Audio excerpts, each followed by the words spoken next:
Are there lights in here?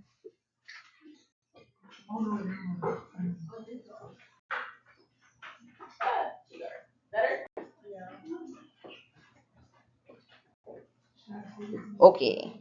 Organic macromolecules. What are they? Why do we deal with them? All that stuff. We've heard of this. We talked about this last week. Organic molecules, organic compounds are made up of carbon, hydrogen, usually an oxygen. Sometimes you'll find a nitrogen in there. There are 4 categories of organic molecules: carbohydrates, lipids, proteins, and nucleic acids. These molecules are what we call macromolecules. When it is just one single unit of them, we call them monomers. When we form them together in many of these single units, they are called a polymer. Does anybody remember what kind of reaction? Hydration reaction is going to take a hydrogen from one monomer, take an OH group from another monomer, and with the power of an enzyme, will force those 2 molecules together and will kick off water. That's what we call a dehydration reaction. We kick off this water, an enzyme will help to catalyze this reaction, and then we will have a longer polymer. Polymer is just many single units of our monomer. Okay. Hydrolysis is using water, hydro, to lysis, break a polymer. So again, an enzyme will come in, catalyze this reaction, and will, using a water molecule and that enzyme, put one OH group on one monomer, put a hydrogen on the other, and then they will be forcibly broken apart. That plus the enzyme makes that reaction happen. If you see me draw this little Pac-Man looking guy, that's my shorthand for enzyme. I don't always like to write out the whole word, but that's him. That's our little enzyme. He's a Pac-Man. He's going to eat everything. If you see this, I don't know if I told you guys about that one, this little squiggly guy, that is my shorthand for protein. Again, I don't like writing out whole words. These are shorthands that I've been using, since I was like 14. So unfortunately, they're not going to go away. Sorry. Okay? So dehydration reaction forces some monomers together. Hydrolysis rips them apart. Carbohydrates, usually sugars, they are your body's main source of energy. They have a 1:2:1 formula. So for every 1 carbon that you have, you're going to have 2 hydrogens, and you're going to have another 1 oxygen. Okay. The energy that we get from carbohydrates is stored in the bonds of those molecules. Okay. So when you see that carbon, blah, blah, blah, blah, blah, I'm not going to draw the whole thing. The energy that we are actually trying to get, let's do a different color because that didn't work, is hanging out in these bonds here. So when those bonds break, it releases energy, and then we can make things from it, usually ATP. Glucose is a monosaccharide. What does mono mean? 1, so it is just one single ring structure. This is glucose in its most common form. This is different images of the same glucose. This is glucose in a ring structure. This is glucose in a line structure. This is glucose in a space filling model. This is all glucose. Other monosaccharides will be very similar in structure, but will have some distinct differences. Okay? For example, the difference between glucose and galactose is the location of this OH group. And probably other things that I'm not seeing, but things like that, okay? Glucose, galactose, fructose is actually a 5-carbon sugar. Most sugars are 6 carbons. Fructose is a 5-carbon sugar. You find that in fruit and in the male reproductive tract. Sperm cells use fructose instead of glucose because it's easier for them. Disaccharides are just 2 sugars put together. Okay? Sucrose, also what you know as table sugar, is a mixture of glucose and fructose, right? It's just those molecules dehydrated together, all right? Yo. You said the maltose. Maltose is another form of sugar. It's you guys ever had like a malted milkshake? They use maltose for those, okay? And that is two glucose molecules dehydrated together. Lactose is a glucose and a galactose. That is galactose. Okay? Again, just another form of sugar. Lactose, you're going to see that a lot in dairy products. Not always easily digestible. People from like Scandinavian regions, Norwegian regions, those upper northern cold places are generally a bit better at breaking down that lactose because it is historically had been a larger part of their diet than places in the global south. Okay? So lactase, for all of us who cannot digest that lactose, is an enzyme that helps to break that bond between the glucose and the galactose so that those sugars are more easily digestible. Okay? When you see this ending ACE, I want you to think enzyme. ACE, enzyme, you see OS, you think sugar.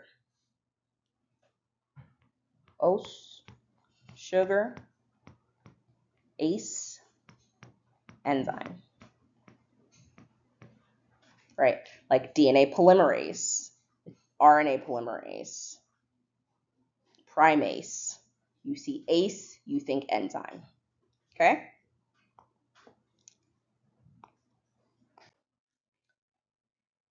This is just going through that breakdown of simple sugars, complex sugars. We have this sucrase. Sucrase is going to break what sugar? Sucrose, right? Is going to break that sucrose, and then we will get a glucose and a fructose in response. Yeah? Cool. Polysaccharides are just a bunch of monosaccharides dehydrated together. Poly means what? Many. Many or multiple. So a polysaccharide is going to be many sugars just dehydrated together. Okay? These sugars take more time to digest, and that is generally better for your body so that it does not spike your insulin.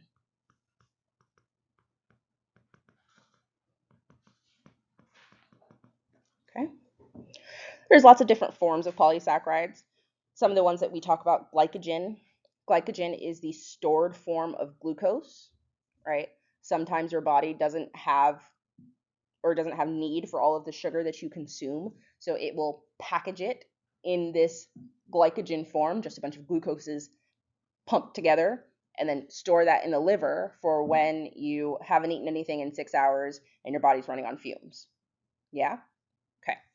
Starch is another storage form of glucose. You see that more in plants than you do in humans. Some starchy things like potatoes, like root vegetables, stuff like that. Okay, they are storing all of that sugar for use later. But we eat them before they get to use that starch, so that's a different conversation. And then cellulose. Cellulose is a part of plant cell walls that we can't digest. Cellulose, you're going to see that in all of your like leafy greens.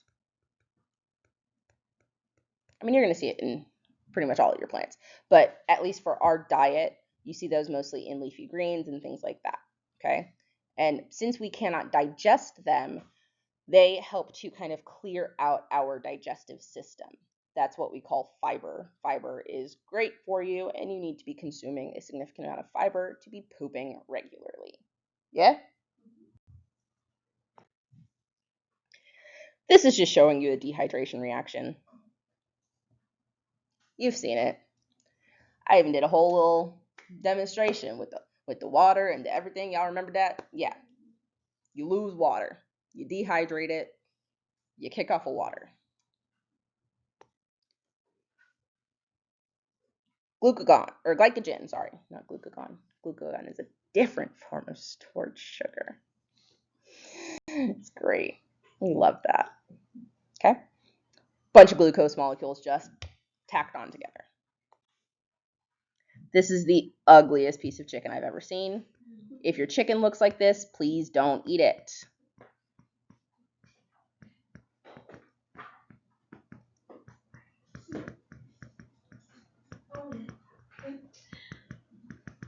If your chicken looks like that, don't eat it, please. You will get sick. That's not what chicken is supposed to look like. But animal muscle does contain a decent amount of glycogen. Why? Because animals, just like us, sometimes will consume more than they can actively metabolize and will store that sugar in their muscles. Their liver is probably long gone by the time it gets to this stage, but you get what I'm saying here. Potatoes, lots of starch, lots of stored sugar. Okay? Like I said, cellulose, we cannot digest it, but it does help to keep your digestive tract moving. You do need soluble dietary fibers, though. Cellulose is an insoluble fiber, one that we cannot digest, does not dissolve, but there are soluble dietary fibers that are important for your digestive tract. They help to slow down your digestion, protect your blood vessels, and decrease cholesterol.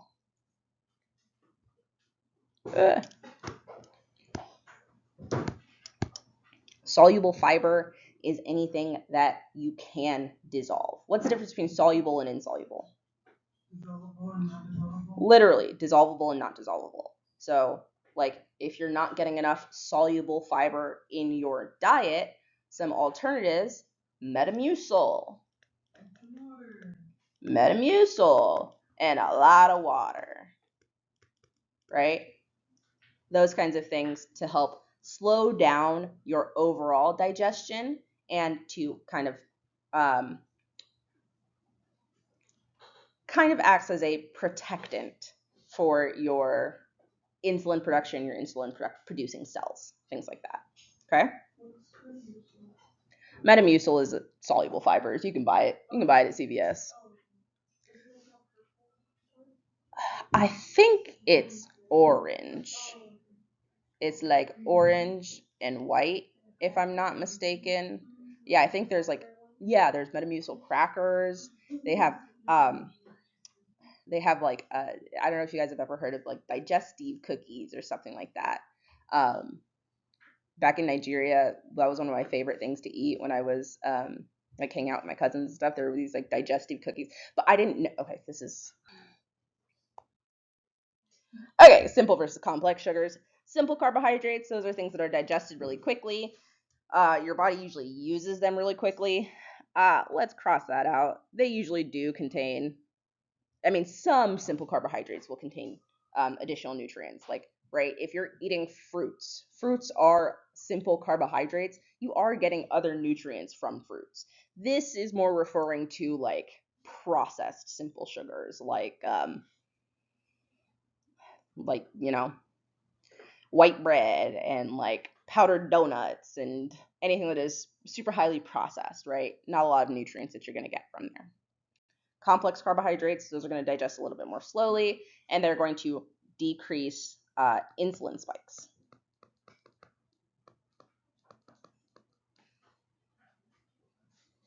Okay. Moving on to lipids. Lipids are made mostly of carbon and hydrogens in what we call hydrocarbons. So if you see me say hydrocarbon, know that I'm talking about carbons and hydrogens all just kind of flinging around together. Okay. These molecules are usually going to be hydrophobic. Hydrophobic meaning they do not like water, they fear it. Some of them will have polar groups on one end, some of them will have nonpolar groups on the other end. That means that they are amphipathic. You've heard of amphibians, right? Amphibians like both water and land. Amphipathic molecules will like water, and the other part of it will not like water. That's exactly what that means. Amphi just means both. Okay. We can use lipids as an energy source. I don't know if I have, I don't think I have introduced the nutrition assignment to you guys just quite yet. But when I do later today, you will find out that we can burn like 9 calories per gram of fat versus the 4 calories per gram of carbohydrate that we have. So why don't we use carbs as our, or not carbs, lipids as our fat source? If they're better, if we produce more energy from fats, why isn't fats our main source of energy?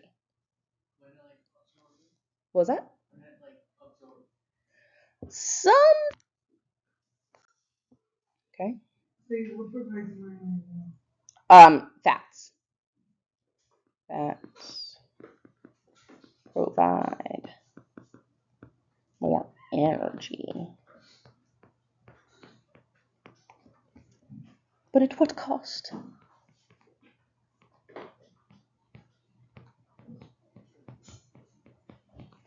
She said longingly, right? You know what I'm saying there? Cool.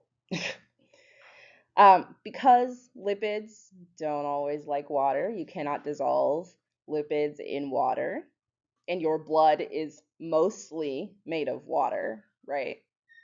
We need transport proteins that go into the blood that carry these lipids, okay? We call these lipoproteins. Lipo means fat, proteins are proteins, lipoproteins. We have low density lipoproteins and we have high density lipoproteins, and we'll talk about the differences between those in a few minutes. Okay? Free fatty acids are transported by albumin. Albumin is a protein that is made in the liver.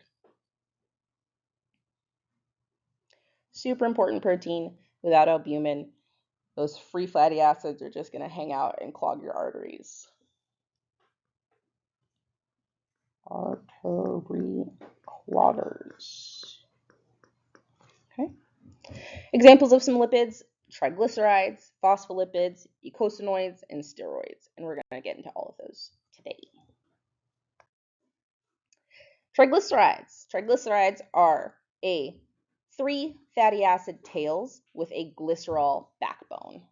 That glyc means sugar.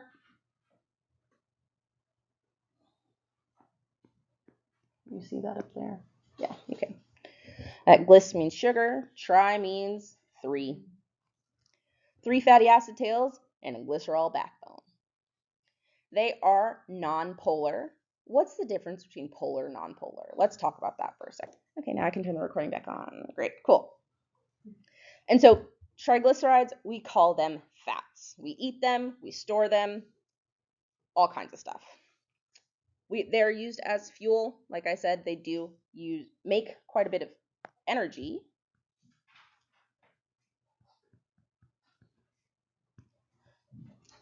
They protect your internal organs. They are used as insulation so that you don't lose as much heat in your environment, and they attract and store lipid-soluble vitamins. There are some vitamins that only solubilize in lipids, some that dissolve in water. Lipid-soluble vitamins are vitamins that you can overdose on. Okay? Lipid-soluble vitamins, vitamin A, vitamin D, vitamin E, and vitamin K, you will need to know. You will need to memorize which vitamins are lipid-soluble and which ones are not. Vitamin A, vitamin D, vitamin E, and vitamin K are lipid-soluble, and they get stored in our fat cells.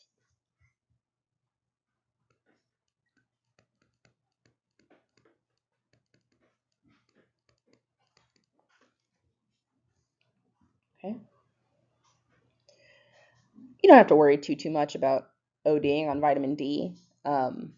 Most at least in our Western civilization, most of us aren't getting enough vitamin D to begin with.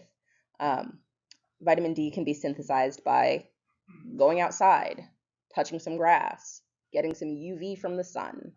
That all synthesizes vitamin D in your body. But most of us spend most of our time inside anyway. So,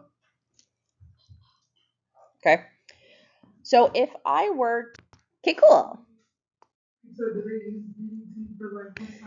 Let's not talk about it. I'm gonna go off, and it's not gonna be good. Triglyceride structure. This is kind of what it looks like. You have your glycerol. Glycerol is a carbon.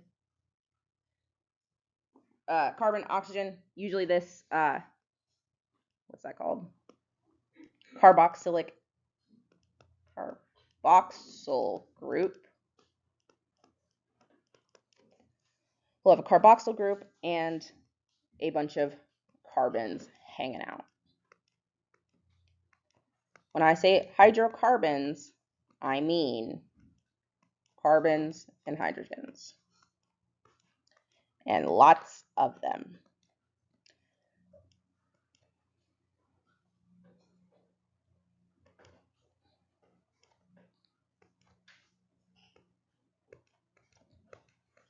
I'm drawing all these C's for a reason.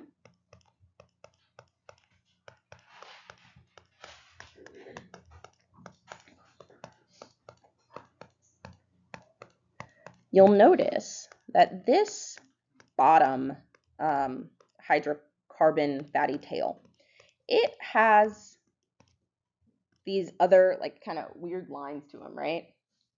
Those lines indicate a double bond.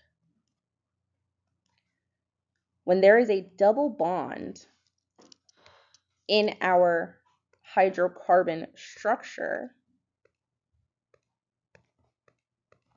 that changes the conformation of that fatty acid.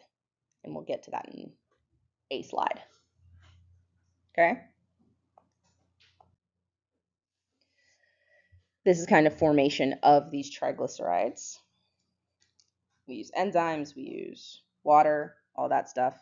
You see here that this carboxyl group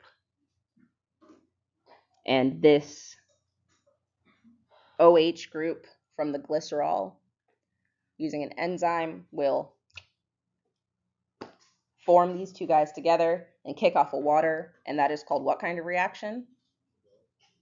Other one, dehydration, right? When we kick off a water, that's dehydration reaction. When we use water to break things, that is hydrolysis, okay? Note, that's what I was talking about, saturated versus unsaturated.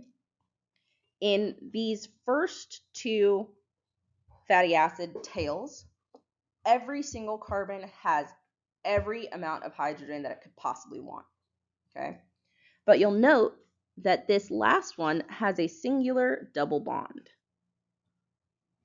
That double bond tells me that instead of bonding to another hydrogen, it bonded to that same carbon or another carbon right next to it. Because I only see one, this is a mono unsaturated fat.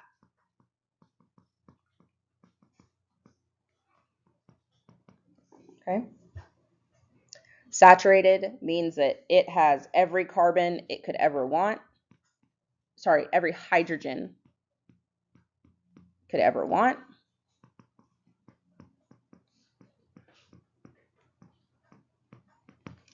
And unsaturated just means that there's a double bond in there somewhere. It is missing a hydrogen somewhere.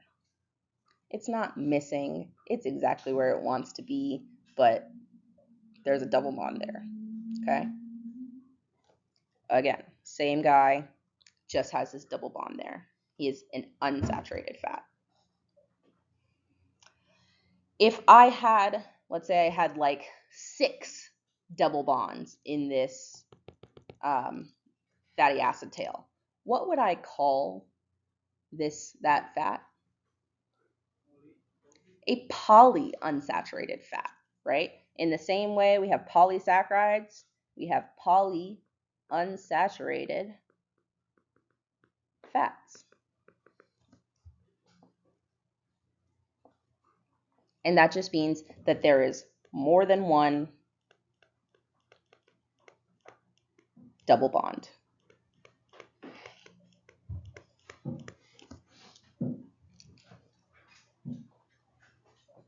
Yeah? Cool.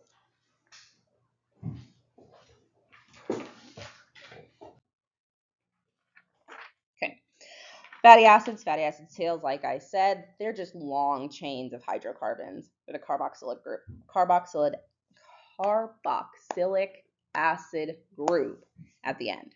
That carboxylic acid group can look like this with an OH on it, and we're getting to the next X, Y, Z, or it can be COO minus without the hydrogen. They are the same thing. Okay. The hydrocarbon chain is nonpolar, and the carboxylic acid is polar.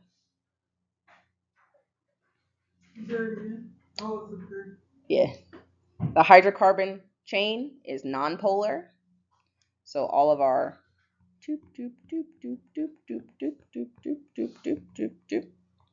is all nonpolar. Doesn't really have a charge. Charge is nicely diffused throughout all of the carbons and hydrogens and blah, blah, blah. And our carboxylic acid, that guy is charged, right? If you remember those Lewis dot structures from chemistry, sorry for the jump scare, we remember that this oxygen has 4 extra unpaired electrons that are just hanging out. That adds to the negativity of that oxygen.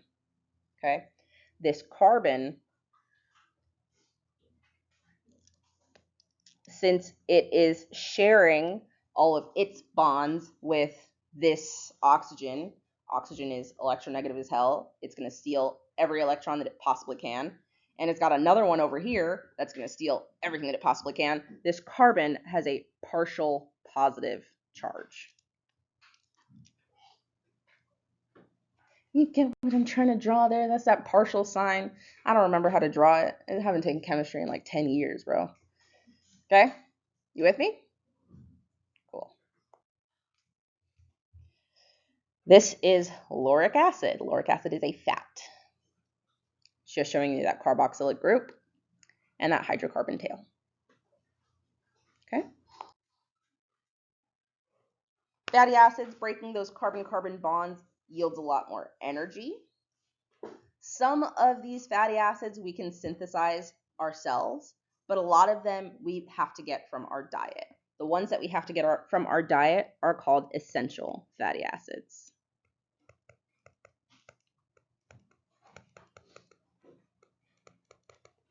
And we'll talk about some of the essential fatty acids on the next slide. But when we're talking about hydrocarbons, we talk about them in terms of their chain length and the number of double bonds that they have, whether they're saturated, meaning that they have no double bonds,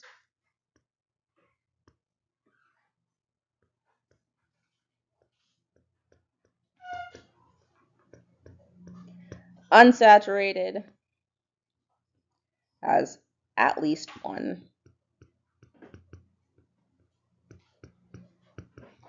or polyunsaturated, many double bonds.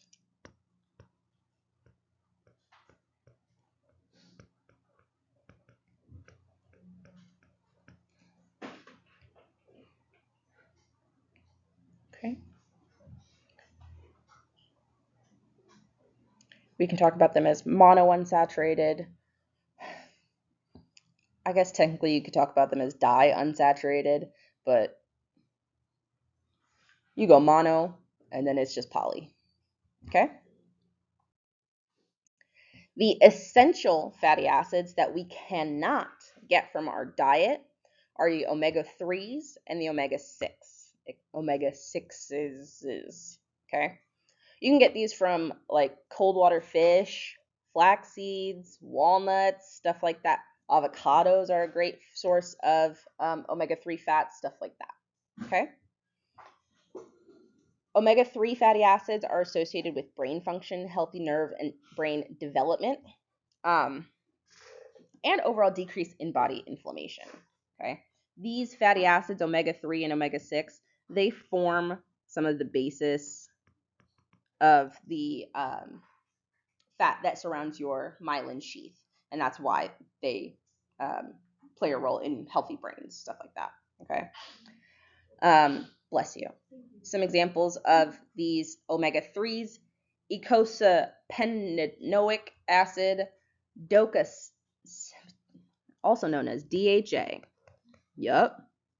This is EP something.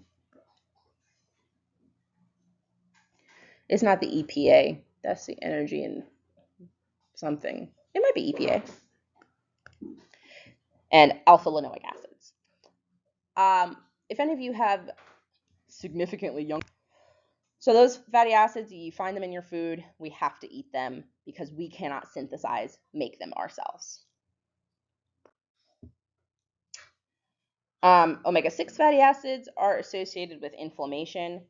We make a teeny tiny amount of these omega-6s, but again, not nearly enough to be sufficient to do the things that we need to do in our day. In Western civilization, we tend to get enough omega-6 from our diet, but we do need a lot more omega-3s. That's why you'll see people taking like fish pills, fish oil pills, right? Those have the fats, the fatty acids that we do not synthesize. Okay?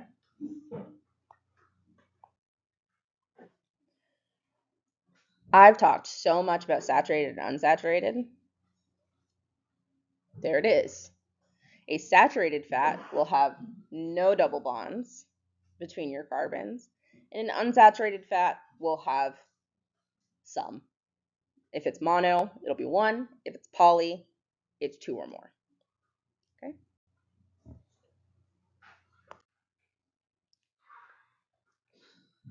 From chemistry, we remember this, yeah? Double bonds. Have you guys taken biochem yet? I have no idea what that is.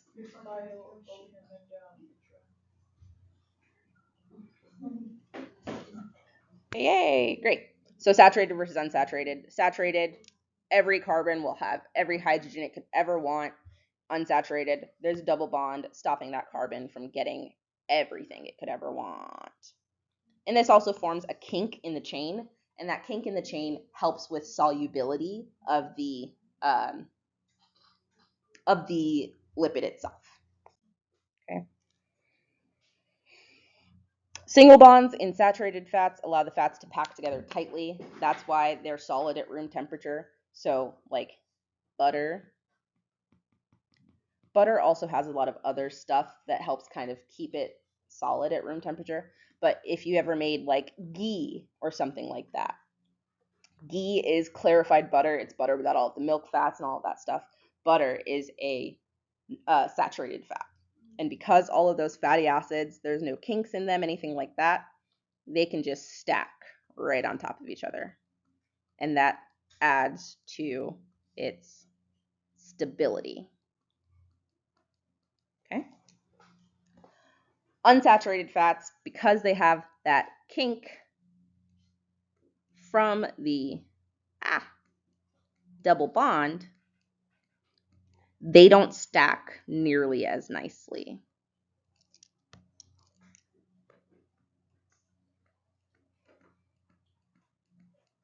Right? And so they tend to be more liquid at room temperature. Those are things like vegetable oil, like avocado oil, stuff like that. Okay. Coconut oil is a really good saturated fat. Coconut, right? Solid at room temperature. Okay. Plants are usually richer in unsaturated fats than animals because plants are better at processing that unsaturated fat. They use it better than we do. Okay. Excessive saturated fat intake is not great for your health. Nutritionists recommend that we eat about 30% of saturated fats, but unsaturated fats require more energy to break down. We need both saturated and unsaturated fats in our body. It is just the amounts that we get in our diet that will make it healthy versus unhealthy. Bless you.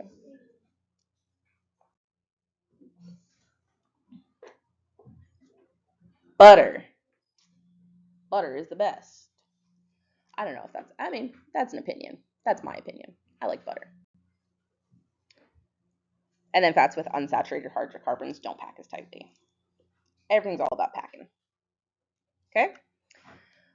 Cis fats and trans fats. I'm sure you guys have heard of these throughout your life at some point. Cis configuration just means that when there is a double bond, the hydrogens appear on the same side. Let's do that in a different color.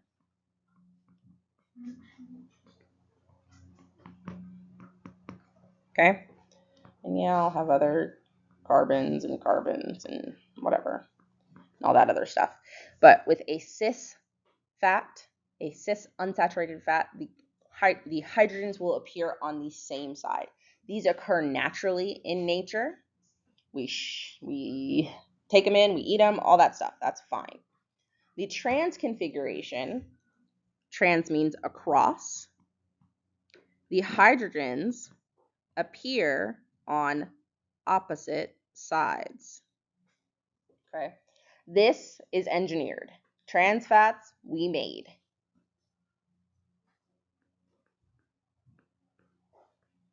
We made them to try to make things more shelf stable, to make them more solid at room temperature. So like margarine, what's that thing? Lard, right? Stuff like that. That is super high in trans fats. Those are fats that we have forced the conformation of those double bonds to be opposite instead of on the same side. These, our body does not know what to do with these trans fats. They adhere to the artery walls and form those plaques, and those plaques that build up over time,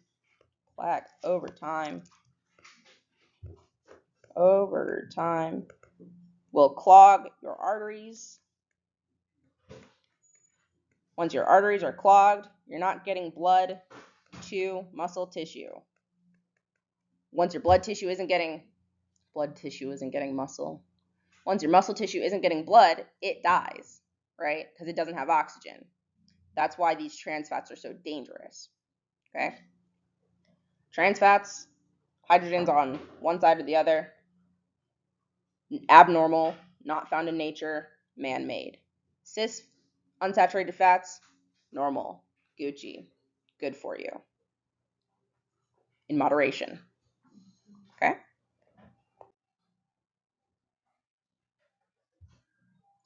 Regular vegetable oil is a cis unsaturated fat.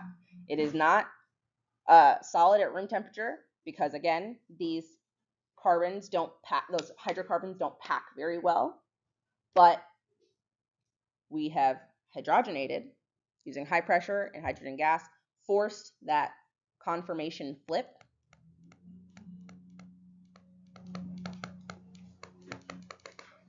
And now the hydrogens are on different sides. Okay?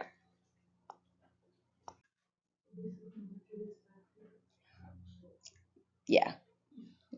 I mean, it's not great for you. Small doses of anything is okay, right? But using margarine for every time you need a fat on anything, probably not the best idea for your health. And like I think in like the early 2000s, early 2010s, is plaque formation reversible? What do you think? Phospholipids. Phospholipids are a phosphate group and two fatty acids. That phospholipid is what makes up our cell walls. It makes up our plasma membranes, all of that stuff. Okay? It has a hydrophilic head, meaning the heads love water, and the hydrophobic tail. These guys hate water. Okay. So oftentimes you will see fats form like a little circle, right? If you put some drops of oil in water, you'll see that that oil will kind of immediately just circle itself up. That is because the hydrophilic parts of the water or of the oil are trying to protect the hydrophobic parts. So they form what we call a micelle. You've heard of micellar water? Yeah, micellar water just uses that that kind of micelle logic, using the liquid to form kind of bubbles around the fats to clean your face and clean your skin. Okay. Phospholipids. Phospholipids are great. We love phospholipids. That's the general structure of a phospholipid.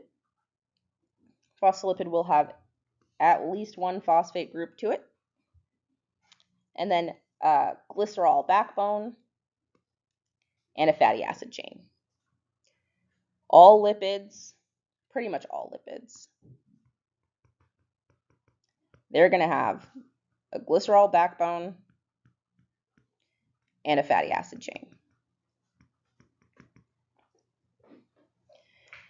Some of them might have some extra stuff to it, phosphate groups, some non-lipid groups. These are usually receptors.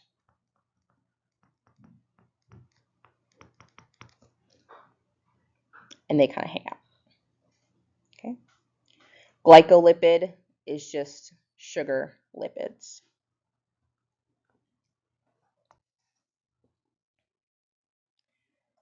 There's that micelle.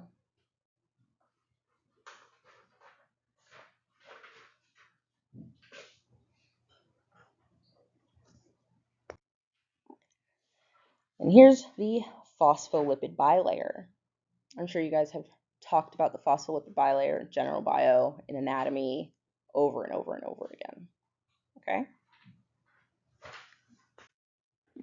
Eicosanoids, we're almost done, guys, I promise. Eicosanoids, those are another type of fat. They are derived from our omega-6 fatty acids. They act as messengers for inflammation and immunity, stuff like that. Eicosanoids are usually released by your cells to trigger your nerve endings so that you are aware of pain. I want to say it's ibuprofen acts on the same pathway that those eicosanoids act on. So when you take ibuprofen, it slows or stops the release of those eicosanoids so that you are no longer registering that pain.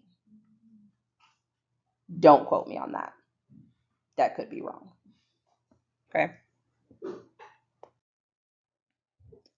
That's an eicosanoid. Here's that glycerol or glycerol adjacent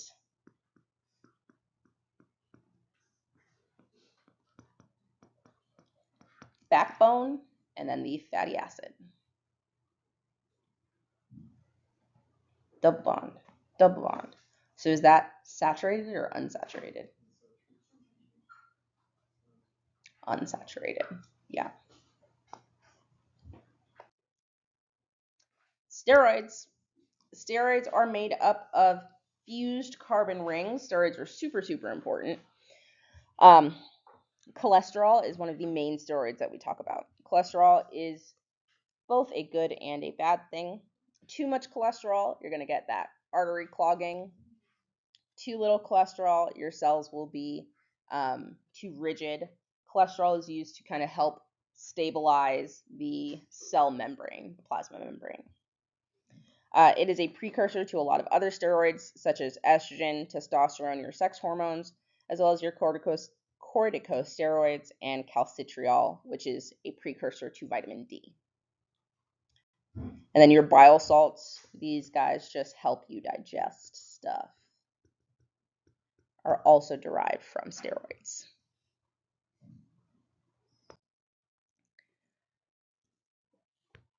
Four rings and some extra stuff on them. That's a steroid.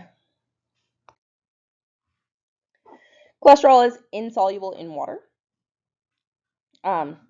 It carries proteins. Sorry, pardon me. It does not carry proteins. It is carried through the body by lipoproteins. We talked a little bit about lipoproteins in the beginning. We have LDLs, low density lipoproteins. We have HDLs, high density lipoproteins. And then we have our VLDLs, our very low density lipoproteins. Okay. Lipoproteins have three parts to them. The core, which is made up of cholesterol esters. So that 4-carbon ring, I'm not going to draw that.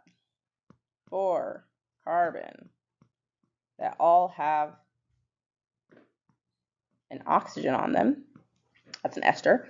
And triacylglycerols.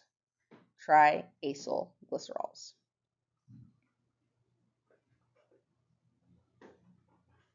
And on top of it is the second layer is phospholipids and cholesterol, and the third is an apoprotein. Apoproteins just protect it from being like damaged by other stuff.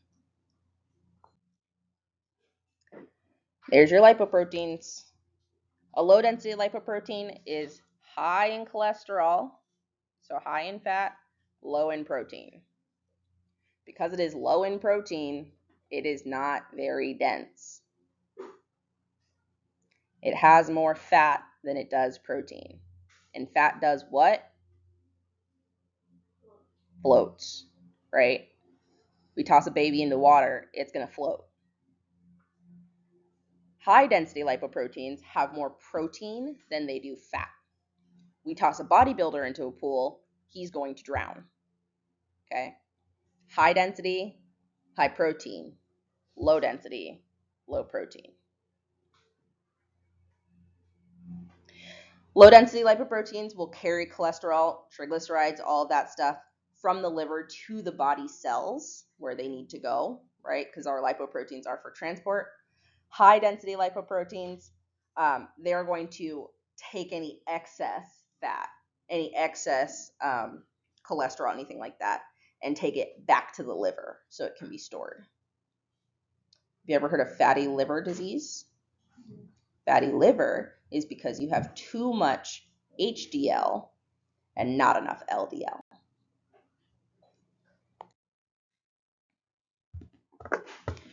The LDL to HDL ratio is an index of the rate at which cholesterol leaves the cell and goes back into the liver. A low ratio is good, and that tells you that there is less cholesterol in the bloodstream. That means that there is not a ton of cholesterol just floating around, that it is either in the cells where it needs to be, or it is taken back to the liver, not just floating around in your blood. You do not want that floating around in your blood. Yeah, you've seen that.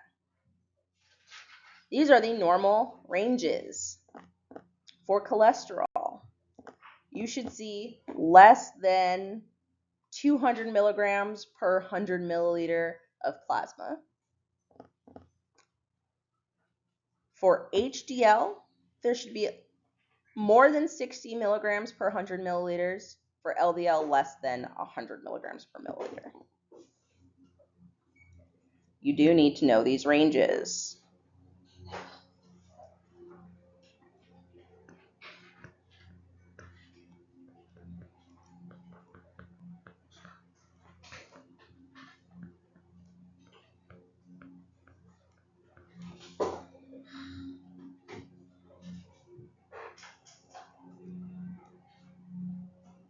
Cool?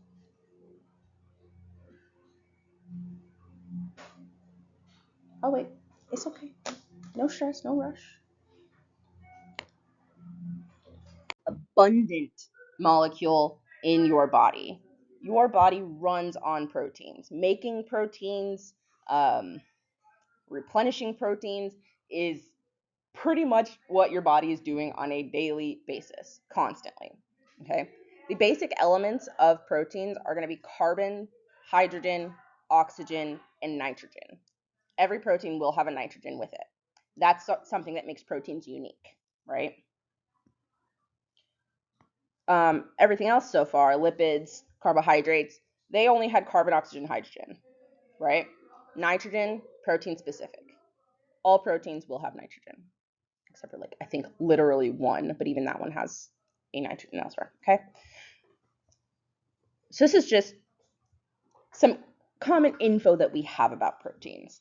They're really good at keeping you full. Usually when you want to supplement a meal, you'll add some protein to it so that you're not just eating the carbs, because the carbs are they're just sugars. Even if they are complex carbs, they are just sugars. And I mean, sure, complex carbs will keep you fuller for longer. Like a potato is going to keep you more full than like a handful of Cheerios, right?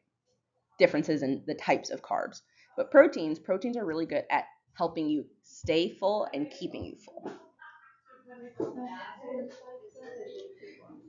Definitely. So they don't even usually. Could you shut that door for me? Thanks. Proteins don't even use. I think they're gone. Maybe not. Proteins don't even usually spike your insulin too much. It's usually all of the stuff that is with the protein that will bring up your insulin. But unless you are breaking down sugars, insulin is not. It's not going to come out, at least for the most part. Proteins are actually broken down first by your stomach. Well, first by your mouth and then by your stomach. What's up? Have 7 major functions in the body. But genuinely, if you think of your body doing something, there's probably a protein that is helping you do so. Proteins are doing everything in your body. But the main things that they do is support, right? We have structural proteins. There's a bunch of proteins in your cell membrane.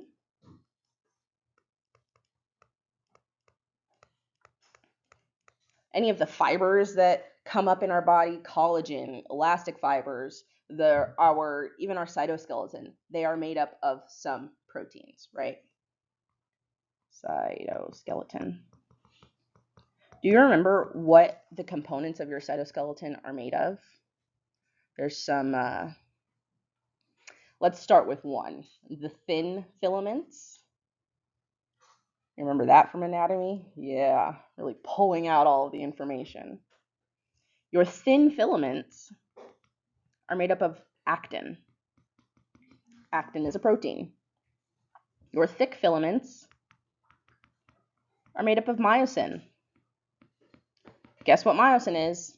It's a protein.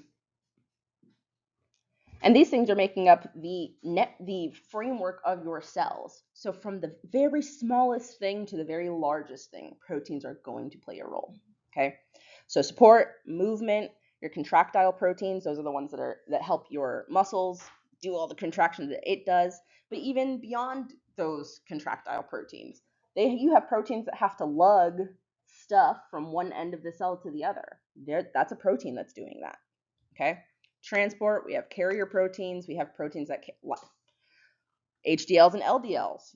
Those are lipoproteins, but they're still proteins, right? They're part protein, they're part fat. Proteins are really good for buffering, regulating your pH. You need your pH to be stable because everything in your body depends on that pH being relatively stable. Okay, I'm sure you guys have heard the word ketoacidosis. Ketoacidosis is an influx of protein that is causing your blood to be acidic, ketones specifically, that's causing your blood to be acidic.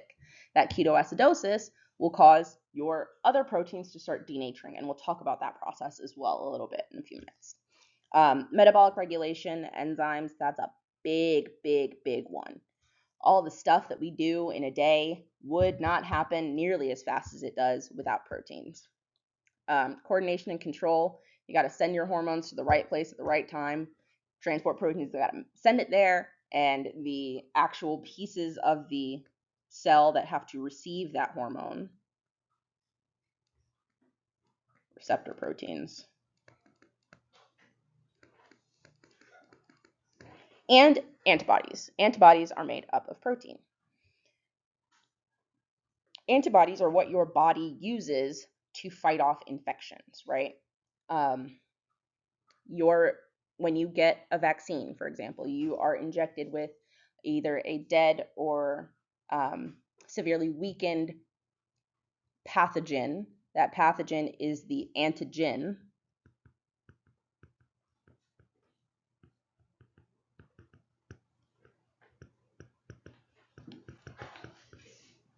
And then your body will make antibodies against it. How do I quick quip antibodies? No, more like soldiers. Soldiers. Body soldiers. Your antibodies are going to be your body soldiers, right? They will, and this is a whole other thing about your T cells that are the first line of the defense, and then your B cells take the information that your T cells got and they store it in your brain so that if you come across this pathogen again, you don't get sick, blah, blah, blah, blah, blah. But that we'll get into that when we talk immunity. But those antibodies are made up of proteins. Everything is made up of proteins, okay? But earlier, proteins are made up of amino acids. Amino acids are our monomers. You may see me write amino acids as just AA or AA. That's a common way that you'll see me write that. There are 20 different amino acids, and most of them can be synthesized by the body. We can make them ourselves, but there are some that we cannot synthesize ourselves, and those are called essential amino acids. There was something else that we had that was essential. Do you remember what that was? Yeah, there are some essential fatty acids as well. And what was the deal with those? Not that we can't digest them, we can't make them ourselves. So in the same way that we can't make these essential amino acids, we can't make those essential fatty acids. So we have to get those from food, right? The best way that you get those is from eating whole foods, fruits, veggies, lean meats, stuff like that. If necessary, you supplement them with a dietary pill, something like that, a shake, something, right? Just that you are getting all of the nutrients that you need, okay? Protein-rich foods are going to be things like beef, poultry, fish, beans, eggs, nuts, dairy products, milk, yogurt, cheese, all that kind of stuff. So for all of my bodybuilders that are trying to get super swole, make sure that you're eating enough protein or you're not going to get your gains, okay? You got to get your gains, right? You got to make sure that you're eating all your protein. That's me right now trying to build a little bit of muscle. It's hard to get your daily amount of protein, but it's super important because those proteins are everything. Going to be in the healthcare field and you plan on taking microbiology, I implore you to start learning these amino acids now. For my class, for my exam, you don't need to know everything about them. I just want you to know their names. But for biochem, for further classes, anything like that, you're going to want to know which ones are polar and non-polar. You're going to want to know which ones are charged and non-charged. You're going to want to know. The faster you start learning this information, the longer it will stick in your brain. If you are taking biochem, I promise you it's not going anywhere. Okay? These are the 20 different amino acids. These ones that you see highlighted in yellow are the essential amino acids. We can't make them.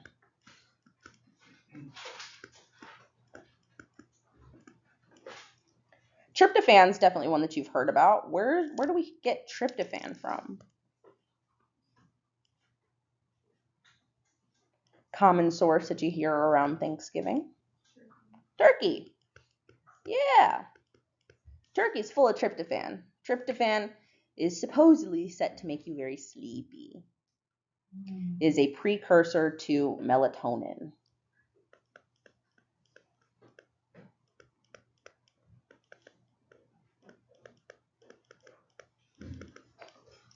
Okay? Lots of different amino acids, but they all have the same basic structure. Okay? All amino acids will have a central carbon atom. That carbon will have a hydrogen attached to it. We'll have an amine group attached to it. I hate doing this way. We'll have a carboxylic acid group.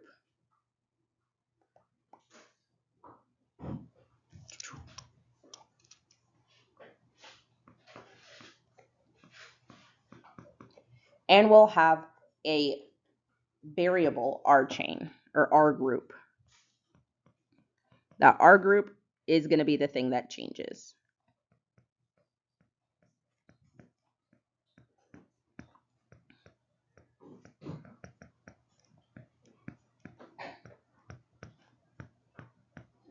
Okay?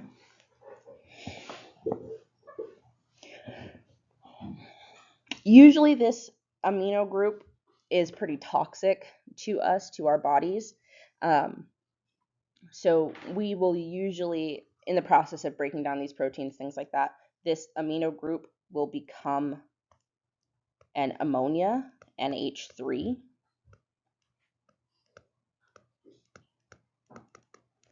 And ammonia we can kick out via urinate, right? That's why pee has a smell. It's the ammonia.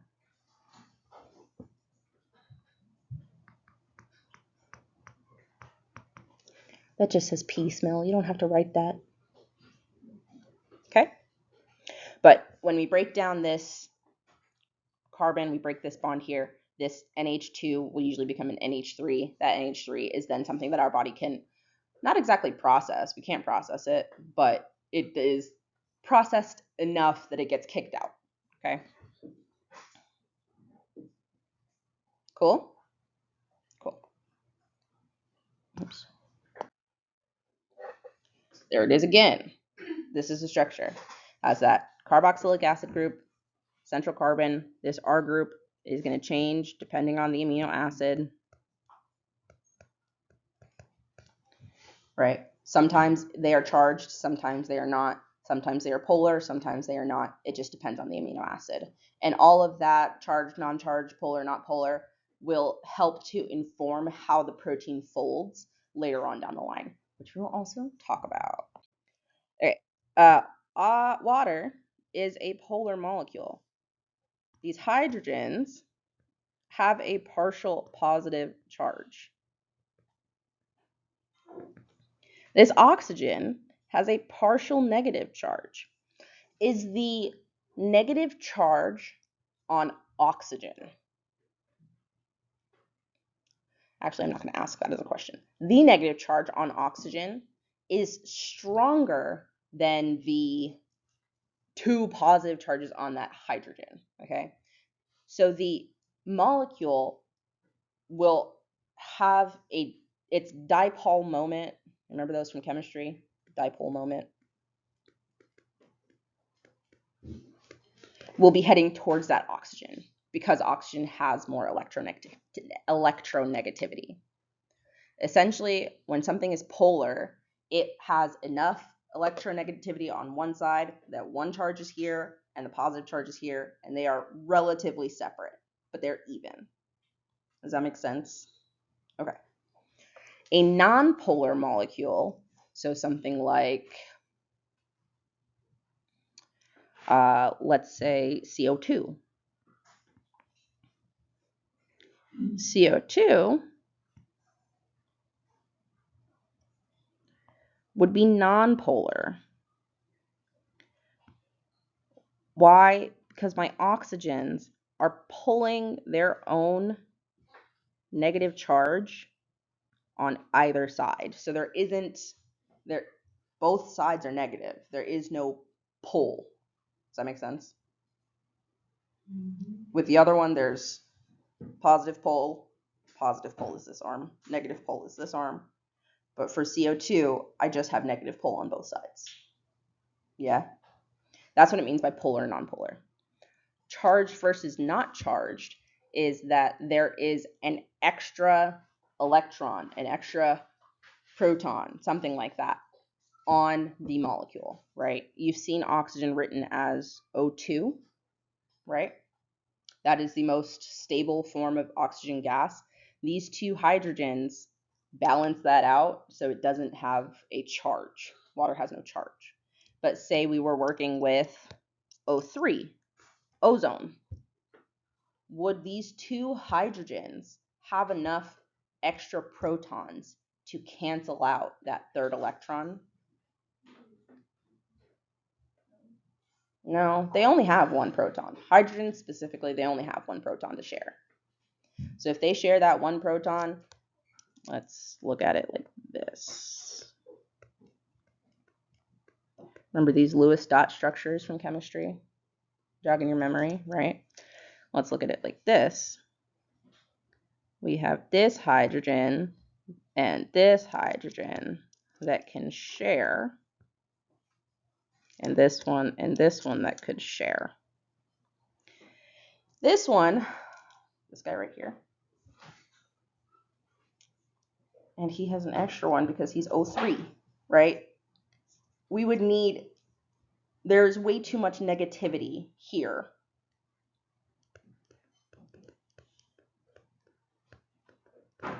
for these hydrogens to compensate.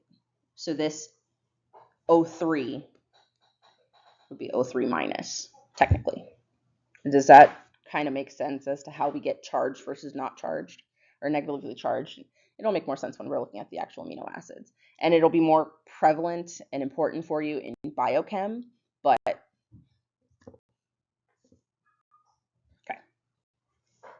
Guys, right?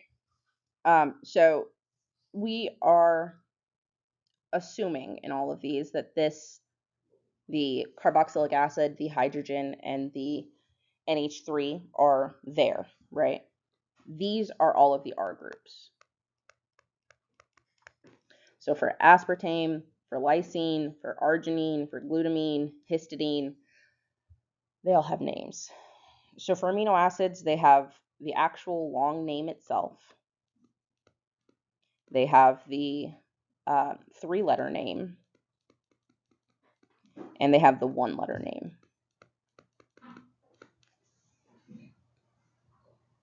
This is showing you the 3 letters. Again, I just need you to know the long names. If you're taking biochem, you're going to need to know all of them. The long names, the 3 letters, and the 1 letter, and be able to differentiate between between all of them. Don't let arginine fool you. It's 1 letter is R, not A. Okay? They're cool. They're fun. They'll ruin your life. They won't ruin your life. They ruined mine. Yeah. Some sleepless nights thinking about proteins. It's fun. There they are again. Okay. Hooking amino acids together is going to require a type of reaction. The same type of reaction that hooks carbs together, the same type of reaction that hooks fatty acids together, it is going to be a dehydration synthesis that is going to hook these amino acids onto each other. When we form these amino acids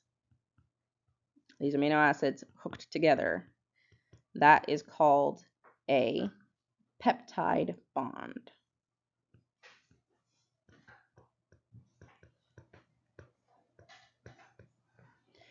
And a string of amino acids clung together is called a peptide. Right? That makes sense though. Peptide bonds build peptides. Peptides are just amino acids strung together. The first trying to be of a protein.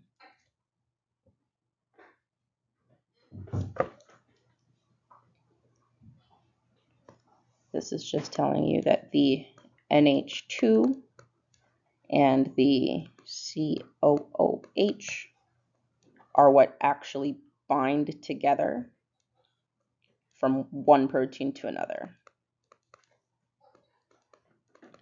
And it is that makes that peptide bond.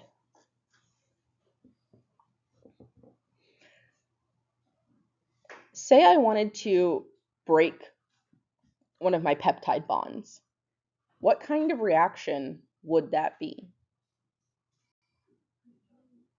A hydrolysis reaction. We do it. Folding is a whole thing on its own. You will need to know the different levels of the structures, right? So a primary structure, that is just the amino acids all stuck together. We've done the bare necessities and we've placed all of our amino acids together and they are all bound, right? Simplest form, polypeptide, many peptides strung together, okay?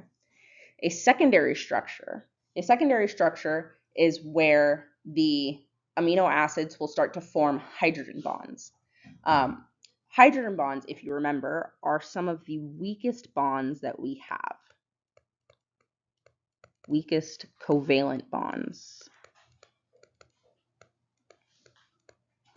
Okay. Hydrogen, the secondary structure will form what we call an alpha helix. An alpha helix, you can remember that as just like a ringlet. Like a nice perfect little ringlet when you get your hair curled all right? A nice ringlet, okay? That's an alpha helix. A pleated sheet, remember when we were kids and we would like fold together paper to make a fan? That's a pleated sheet, okay? So the secondary structure will either form that alpha helix or the pleated sheet, depending on the protein and depending on the amino acids that are built into it, okay? A tertiary structure is a bunch of these alpha helixes and pleated sheets kind of fit together into one big molecule, but it is usually non-functional, right? It has all of the beginnings of a functional protein. We're starting to put the pieces together, right? That's bad. We have this alpha helix, that beta pleatids, and then alpha helixes and beta pleats and all that stuff. And it becomes what begins the formation of a globular protein, usually if we're forming a globular protein, and I'll talk about the difference between those two in a second. But it is non-functional, okay? And then the quaternary structure is the final protein all put together, all of the alpha helixes and beta sheets from all of the different pieces of that protein that finally are coming together to make a functional protein.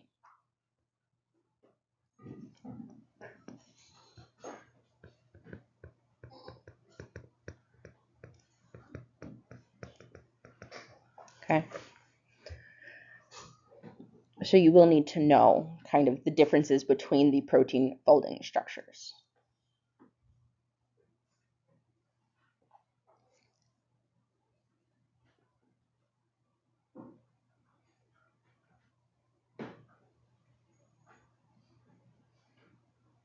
And again, you don't have to draw all of these little dips and dots that I do.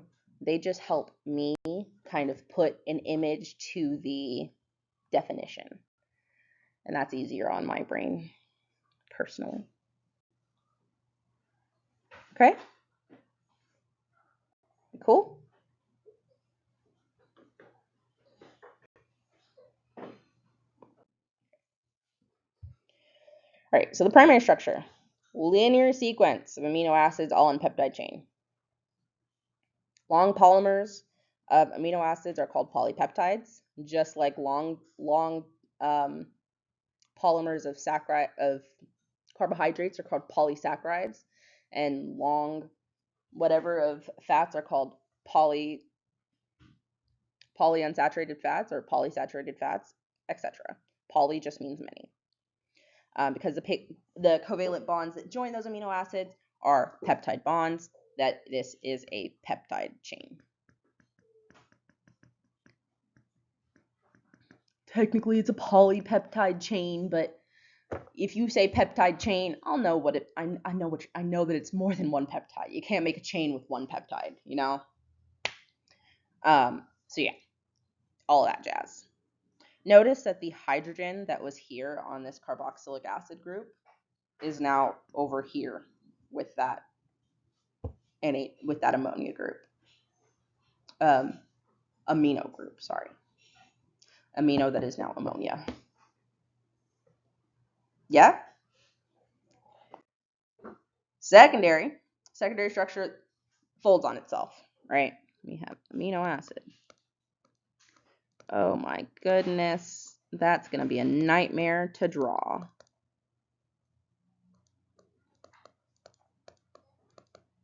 But you get what I'm trying to say there, right? And then, so this one would make a little hydrogen bond to its buddy over there in the corner, that kind of thing. This is not a great drawing. I think the next slide has a better image of it that I will obviously show you guys, okay? Like I said, it produces that helical structure. That helical structure, think of a really nice curl.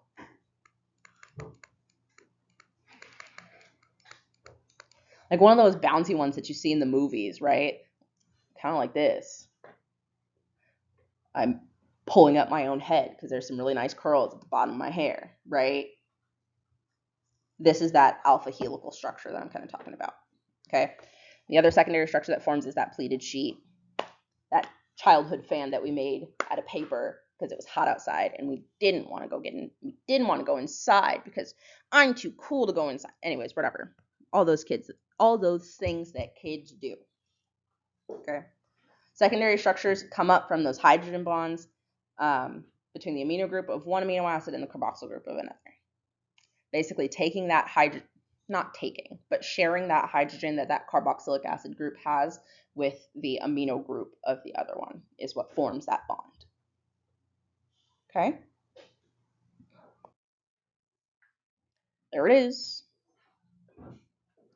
See what I was talking about? This is that hydrogen bond that I was talking about. Hydrogen and helium. Not helium though, just hydrogen. We very rarely use helium. Okay?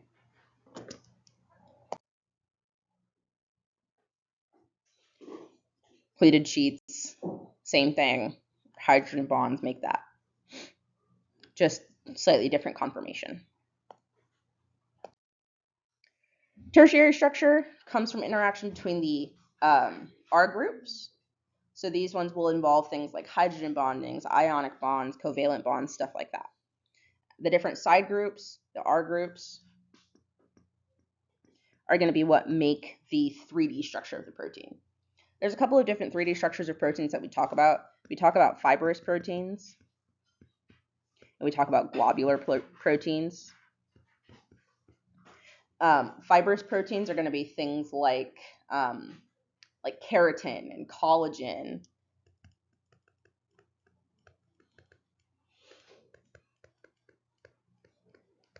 What else is there? Keratin, collagen, even some of your like elastic fibers. Anything that like is a fiber is going to be one of those fibrous proteins. Globular proteins, most of your proteins are going to be globular proteins. Those are going to be things like hemoglobin.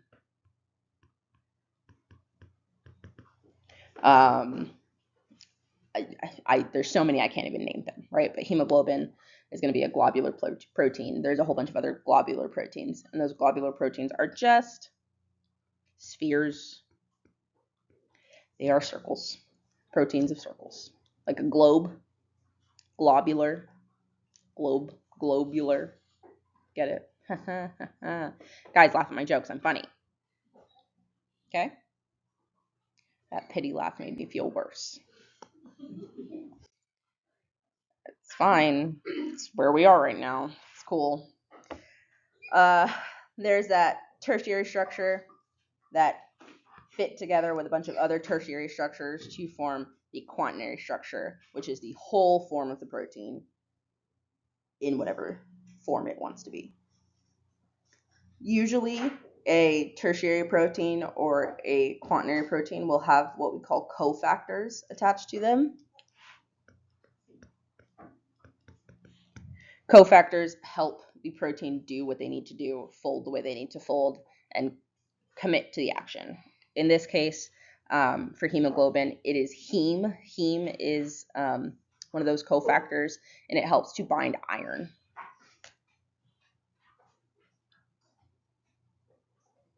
We'll talk about cofactors as well, don't worry. There you go. Two or more tertiary structures bound together gives protein its final shape. The structure of the protein will determine its function. Biology, structure equals function. If you've never heard that, all of your previous biology teachers have failed you. Structure equals function. The structure of something, how it is made up, determines what it will do or what it can do. What can do. How is made means what can do. Yeah? Structure equals function. That's never going away in all of your biology classes forever. Structure equals function. Two things that I want you to remember for biology classes.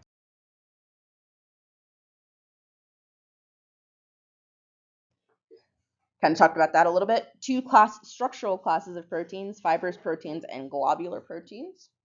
Fibrous proteins are going to be structural sheets or strands. That's a lot of S words to say carefully. And then globular proteins are going to be more spherical and circular.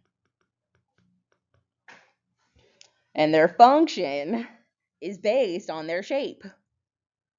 Shape is another word for structure. Structure equals function. Always. Asterisk. Structure equals function. Okay? And the shape is based on the sequence of amino acids. That's what they look like. A globular is a glob. A fibrous is usually going to be a strand of some sort. Proteins have so many functions, but one of the most important ones that we talk about are enzymes. Enzymes' jobs is to speed up chemical reactions in your body. We call this catalyzing. They are catalysts. Okay? Catalysts lower the activation energy to make something happen faster. Okay? Proteins also regulate gene expression. They're important structural components, and they form as functional chemical messengers. Okay?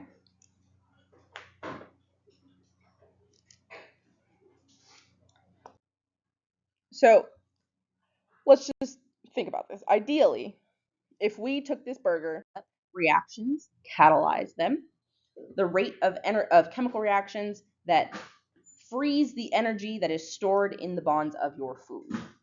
Okay? Enzymes, they do not change how much energy is required. That's not true. They don't change, let me just scrap that sentence. Enzymes will lower the energy requirements for chemical reactions so that they occur more quickly. The energy still needs to be inputted, but not nearly as much of it needs to be used. So, for example, enzymes are used more specifically in metabolism. And metabolism is just every chemical reaction in your body.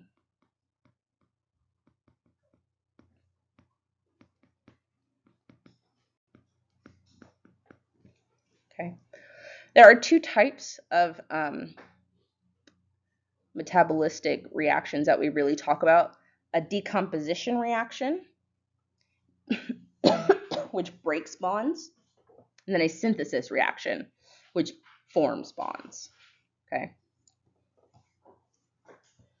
Decomposition, like, fungus decomposes everything. Anything that's carbon-based, fungus can decompose it. another way that I like to think about it, catabolism.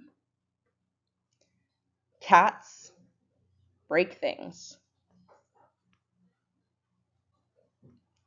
If any of you have ever had cats, you know they're going to break stuff. So decomposition reactions or catabolism reactions will break things down, whereas synthesis reactions will form bonds. I like to think of anabolism, kind of sounds like adding, add. See where I'm going there? It's a little bit of a stretch, but it's there.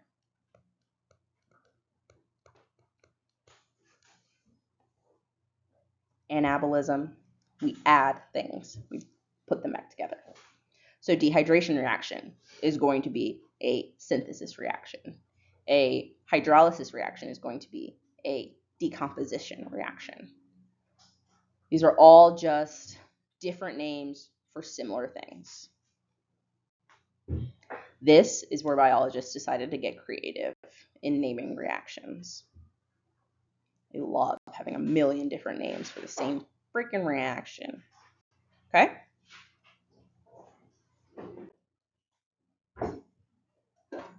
How do enzymes work? They decrease the activation energy. The activation energy is the energy required to start a chemical reaction. Enzymes work by making the start energy lower.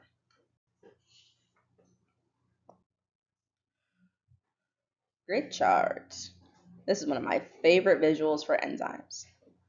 When I have an enzyme, my reactants, whatever they are, will start as they be. Without my enzyme, my activation energy is all the way up here. That's how much energy it's going to cost me to start doing the thing that I need to do. With the enzyme, my activation energy is clear down here. That's a lot less energy. Right? With the enzyme, I get less activation energy, and so my reaction, the progress of my reaction happens faster. It does not take me as long to climb this big old hill than it does this teeny tiny guy, right? And because of that, my reaction happens faster. To a point. You can only add so much of an enzyme before it falses off. That's not what I'm trying to say. Levels off. That's what I'm trying to say. Before it levels off. There's only so much enzyme that you can add to a substrate before it can't go any faster. You cannot force the reaction to move any faster than it already is. Okay? Substrates, that's going to be the stuff going in.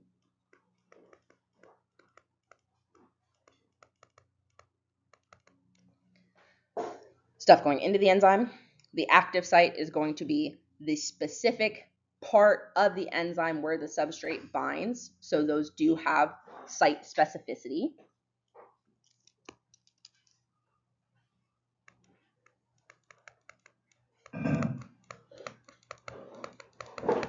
Okay, there is site specificity with enzymes. If the substrate does not match the active site, so if my substrate does not match my active site, this reaction will not form. If my substrate, don't spill, does match my active site, the reaction will occur. Make sense? Okay. I don't know if this will play. Oh, it does. That's fun. Target molecule is locked on the enzyme's active site. That bond will break. The enzyme will help break that bond. And then those two products will be freed from the enzyme. And then the enzyme is recycled and gets ready for the next time it comes across that molecule that fits. This molecule does not fit into the active site. And because it does not fit, nothing happens.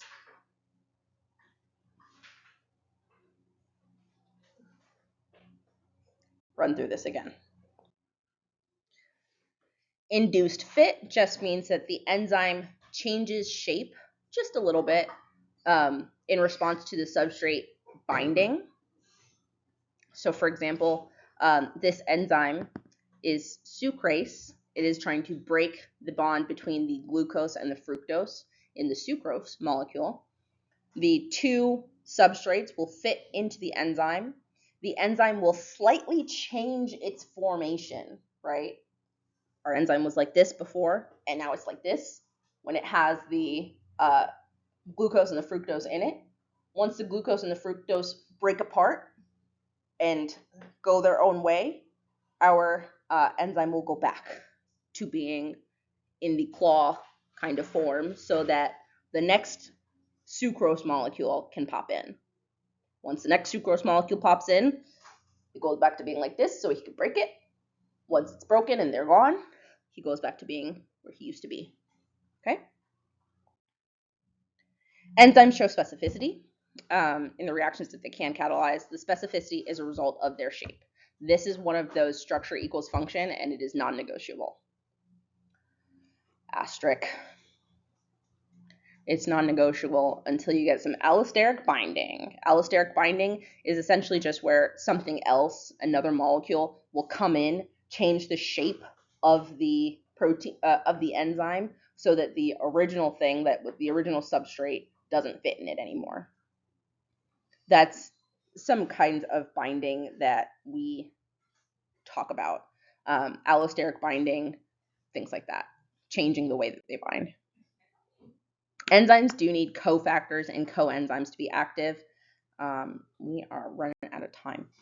Those coenzymes, cofactors, things like that, they're usually going to be a metal or an organic molecule that will allow the enzyme to function. Okay, you can kind of think of those as like a pass key, right? Even if the substrate's there and the enzyme's there, without the pass key, you're not going to get to walk through that door. Does that make sense?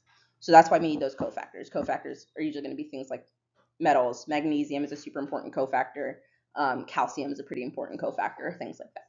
And you get those cofactors from vitamins and leafy greens, fruits and vegetables, stuff like that. What do I mean by that? Say I have a whole box full of sucrose. And I want to break up this whole box of sucrose into glucose and fructose. I'm going to add, let's say there's 500 sucroses in there. Okay, let's say I add 50 sucrase enzymes, right? Those 50 sucrase enzymes, they're going to work as fast as they possibly can. And every time each one of them is pulling in a glucose and a fructose and spitting it out and making them two separate molecules, right? They can only go so fast. They will go as fast as they can.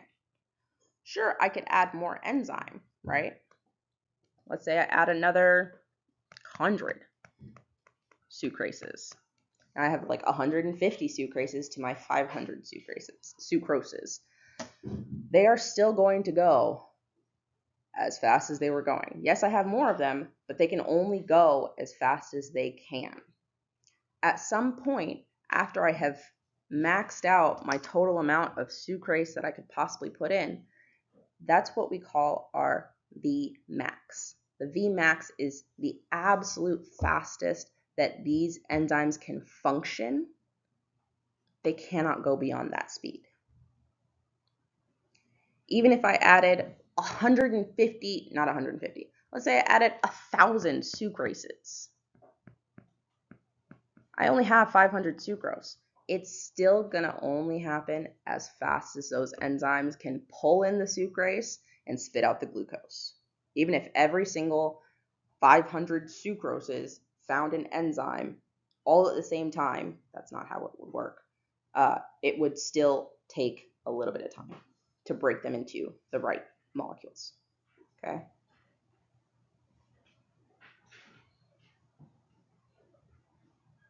Vmax. If and when you take biochem, You're going to talk about Vmax a lot. A lot. Enzyme coefficients, and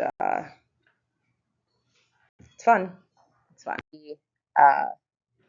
Broken down.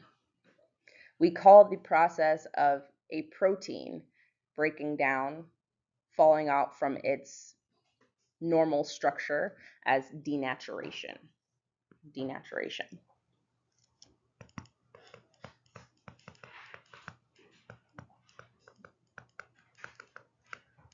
Okay. There are lots of things that can cause denaturation. Heat is one of them. pH is another one. Other chemicals can definitely be something that denatures protein. For example, when you're cooking an egg, right? When you crack that egg open, you have the egg whites and you have the yolk. You put that thing directly on a pan, those egg whites start to firm up, start to thicken, right? That is those proteins unfolding and becoming and forming in a different form. They're still proteins, they're still there. They are just no longer in their liquidized form. I can't take that cooked egg and force it back into being a liquid, right? Have you ever tried to take a cooked egg and say, oh, maybe I actually don't want this egg anymore. I'm gonna re-scramble it and make it a liquid again. No, you don't, because that's crazy. You can't do that. That's because that protein is completely no longer functional in the same way. We added heat, we changed things, so now the actual structure of the protein is different, and we cannot force it to go back to the way it was. That's what denaturing means. You cannot force it to go back the way it was. It is broken, it is dead. It's usually not dead, it's just transformed, but it is no longer the same. Your life will never be the same again. You know what I mean? That kind of energy. Okay? Every enzyme has a specific pH that it prefers. How do we know what the pH that it prefers is? It's those amino acids. It's all based on those amino acids. Amino acids all have what we call several things. An isoelectric point, They have a pKa. These are big chemistry words. You don't need to know too much about that. Just know that the isoelectric point, the pKa, all have a role in determining optimal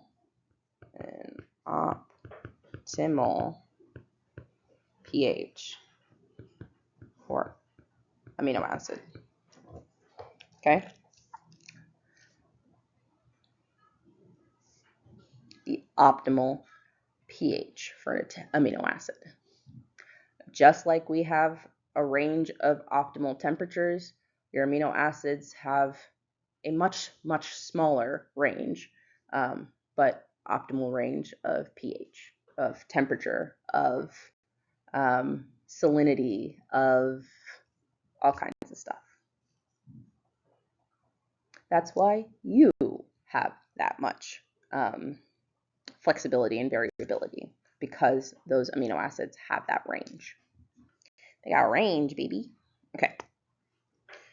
I forget that I record things. Another way that enzymes can be inhibited is by another molecule actively inhibiting it. Okay? If another molecule binds to the active site, remember we talked about that induced fit. When it does that induced fit, it changes the shape. So if there is an enzyme that has two active sites, right? This little red thing here, that's an active site, okay? Don't erase the whole thing. Okay, nucleotides, they are going to be your building block of kind of everything. Your nucleotides are the pieces that hold your genetic information. DNA is made up of nucleotides. RNA is made up of nucleotides. Okay. A nucleotide is going to be made up of a sugar, a phosphate,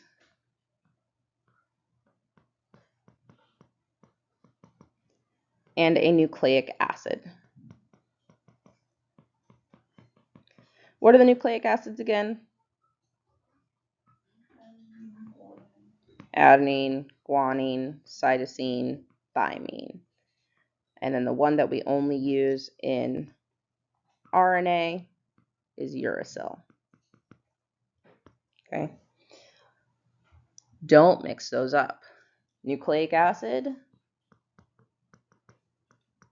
is the monomer, and it is just those A, T, C, G, and U, and occasional U. Versus a nucleotide, that's not how you spell that, nucleotide, which is the sugar, the phosphate, and the nucleic acid. Okay.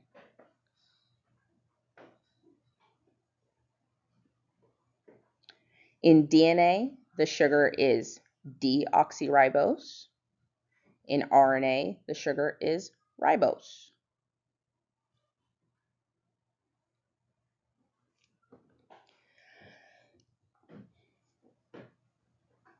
Some of our related molecules, AMP, ATP, NAD, FAD, all of those, we label those as nucleosides. Because they have more than just that sugar, phosphate, nucleic acid. Yeah, so nucleosides are going to be any of the molecules that, like, they're going to be like your energy molecules. So nucleosides are going to be things like ATP, AMP, ADP, NADP+, stuff like that, that has those nucleic acids, but doesn't necessarily just have that sugar and phosphate. Okay. Nucleotides make up DNA and RNA. Nucleosides are going to be your energy molecules for the most part. And that's going to have an asterisk on it for the most part.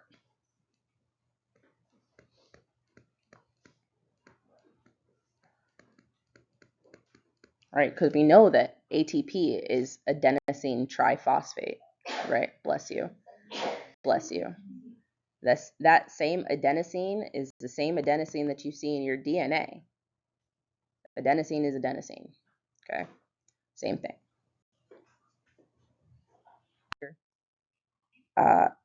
Ribose and deoxyribose, for that matter, are a 5-carbon sugar. The only difference between ribose and deoxyribose is an oxygen that is gone. Literally. I'm so serious. Your nitrogenous base, that's going to be your nucleic acid. And then your phosphate group. Your nitrogenous bases, you have two options. You have the purines. The purines are going to be your 2-ringed structures. I think one of the ways that I learned this is that purines are very pure. So Lady Adenine was good. Our pure Lady Adenine was guanine. Good. Gucci. You get me there? Our pure Lady Adenine was good. That's a great way for you to remember that purines are adenine and guanine. The other are pyrimidines. Pyrimidines are 1-ring. They're cool. Anything that's not a purine is going to be a pyrimidine. They only have 1 ring. Uracil, like I said, we only see uracil in RNA.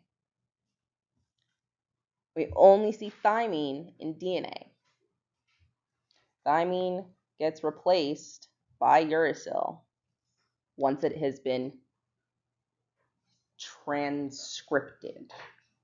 Right, we remember transcription translation from general bio? Kind of. I'll talk about it briefly. Okay. These are your options for sugars: deoxyribose and ribose. Note, literally, the only thing that is different between these two sugars is that the ribose has an oxygen on that second carbon. Deoxyribose has no oxygen. That's it. Okay.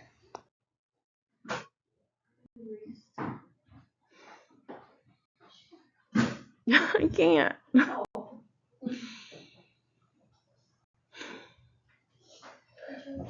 Yeah, so each nucleotide is a phosphate, a sugar, and a nitrogenous base.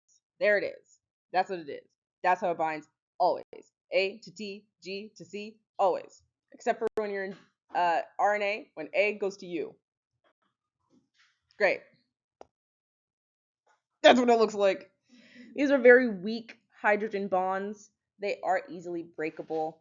All hydrogen bonds are easily breakable, right? Definition of a hydrogen bond. Like I said, A and T make 2 bonds, C and G make 3 bonds. So you have your phosphate, your sugar, and then your nitrogenous base. The bonds, more nitrogenous bases, the sugar, and the phosphate. In to out. One of your strands is going in this direction, the other one is going in this direction. Okay. They are what we call anti-parallel. One of them moves in the 5' to 3' direction. The other one moves in the 3' to 5' direction. 3', 5', all of that stuff, that is just referring to the specific carbon number that will add the next chain or drop the next chain. Okay, so the 5th carbon on your ribose sugar is what will take up the next sugar so that they link together. That's all that 5' to 3' means. Okay. DNA is what stores your genetic information in the form of genes. Genes are just little packets. You can think of genes as pages in a book, and the book is the entire chromosome. You have 23 pairs of chromosomes, so you have a total of 46. In humans, every species has a different number of chromosomes. Okay. Where was I going to go with that? Genes, you can think of genes as like a page in a book. Like a page in a book, and the whole book is your chromosome. Okay, genes are just a single page in that book that has some information about something specific. Okay.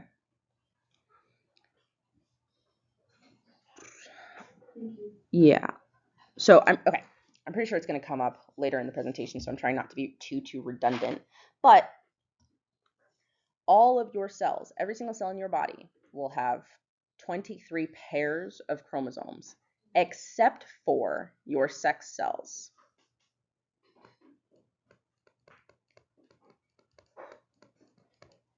So your eggs and your sperm, they have a total of 23 chromosomes.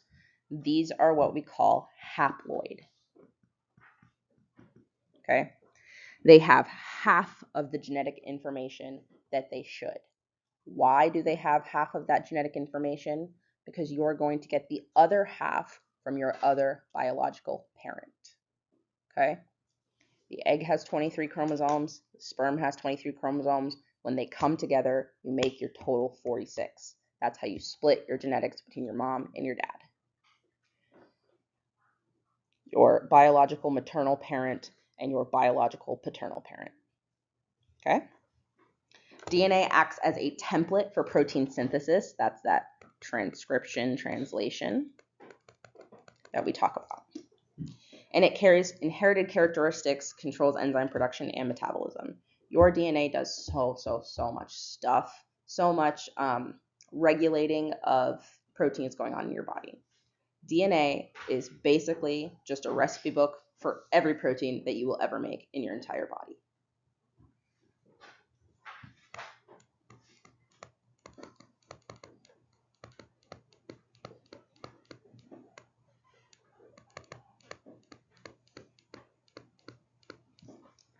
Okay?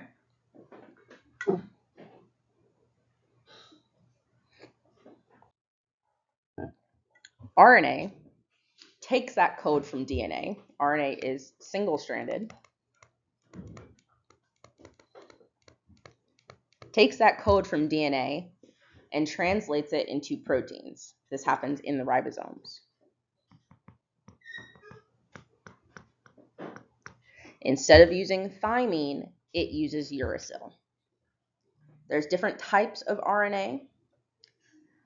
mRNA, messenger RNA, that's the one that will eventually become the code that the ribosomes look at to make those proteins.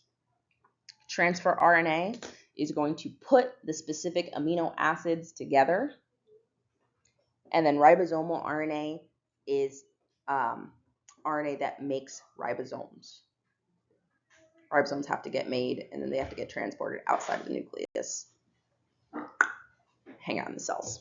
Okay? DNA versus RNA. Transcription is basically going to break open the DNA so that the RNA can copy it, can make a complementary strand. Okay?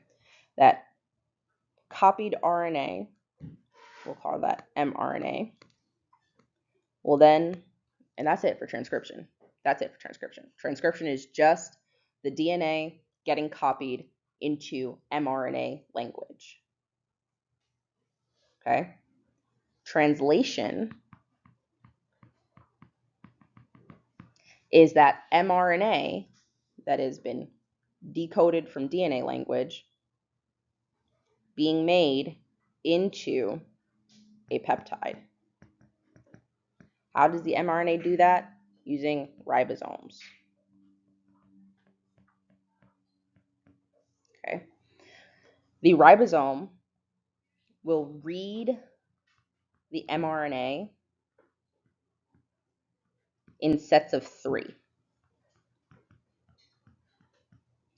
That set of 3 we call a codon. Different codons will make different proteins.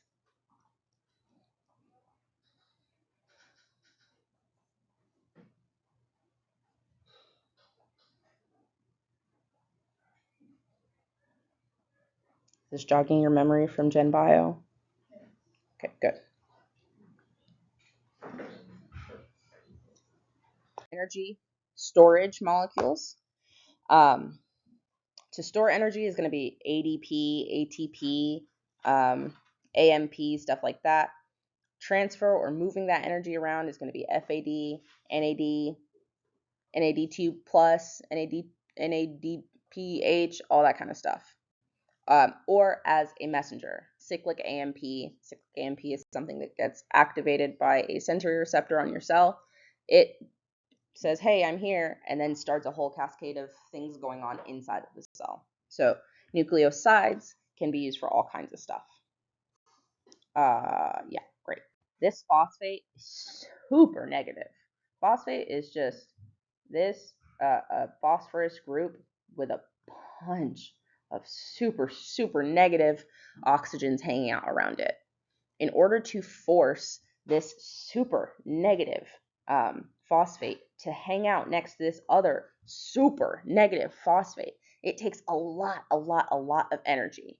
And all of that energy is stored in those bonds. So when you break a bond, when you take ATP and make it ADP, you release a ton of energy. Okay? And then your energy carriers, your FAD, your NAD plus, will take that energy and move it to where it needs to go. Okay? So it takes a lot of energy to break those bonds between those phosphates, because it took a lot of energy to force them together. Okay? Energy is neither created or destroyed. It is just transformed. Nucleosides, like I said, they either store, transfer, or messenger, or they send messages internally through the cell. That's kind of going to be their function. ATPase is an enzyme that catalyzes phosphorylation. Phosphorylation is just putting phosphates together.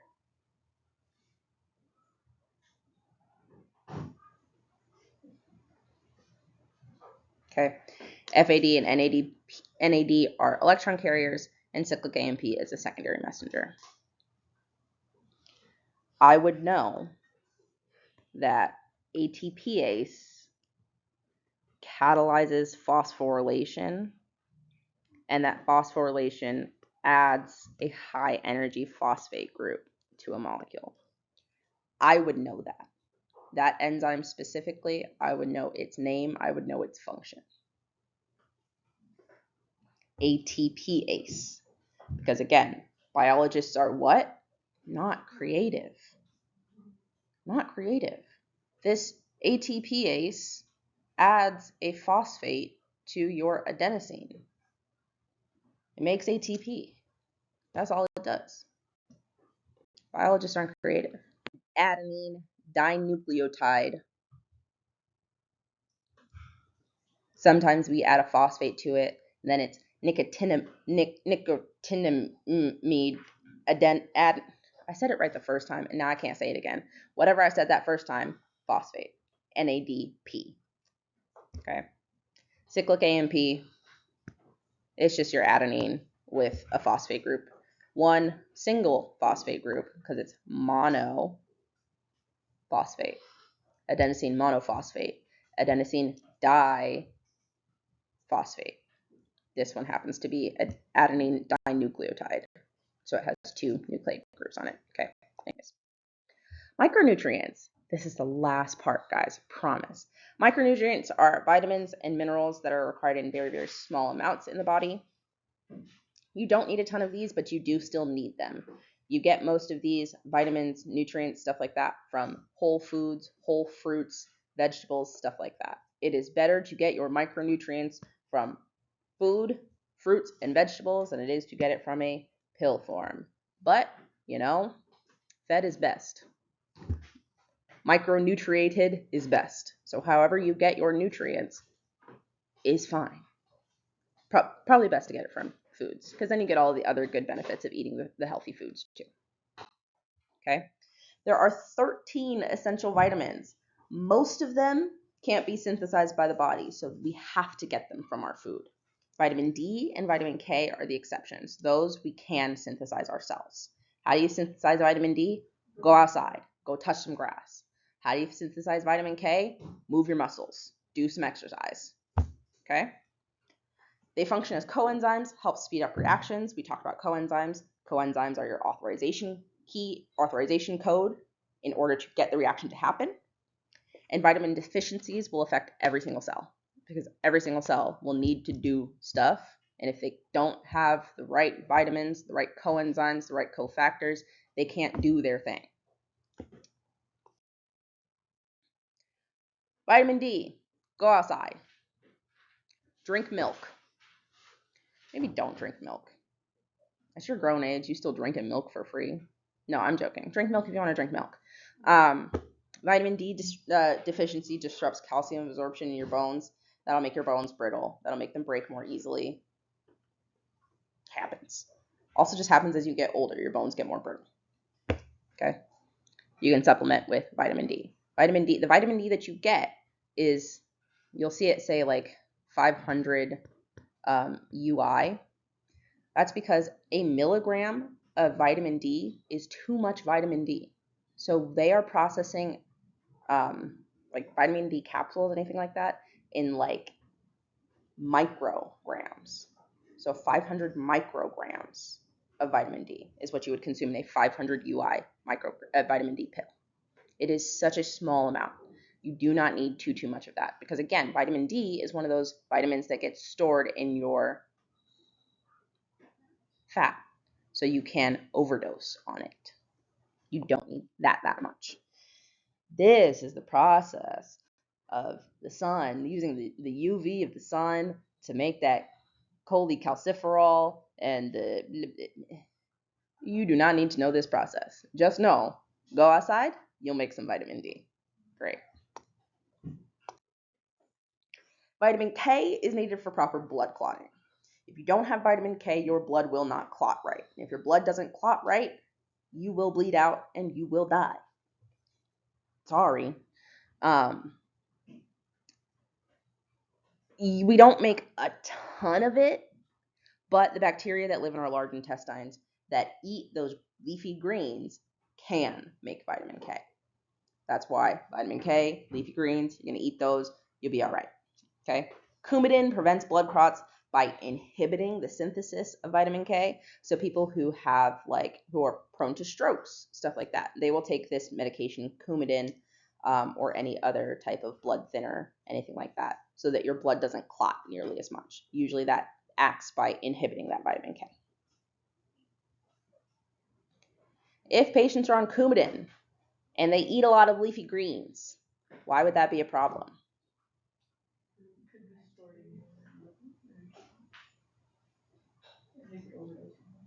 It's going to get stored because those bacteria, they're going to try their best to make it anyway. That's their job. It's the only thing they know to do, right? You eat a bunch of leafy greens, those bacteria, they're going to do their best to make whatever products they deem necessary for themselves. You have a bunch of Coumadin in your system that's going to say, hey, don't make this. Tell those cells, hey, don't make this. Those cells are going to be like, I'm going to make it anyway, but I'm just going to shove it away so that you can't hide it. You can't find it. And it'll get stored in your fat. Stores in your fat too long, you OD on it. Okay? Fine. ADEK, water soluble. And those are the ones that you can overdose on? The hydrophobic, the hydrophobic ones. The ADEK you can overdose on. Little pee out. The other ones, you gonna keep them.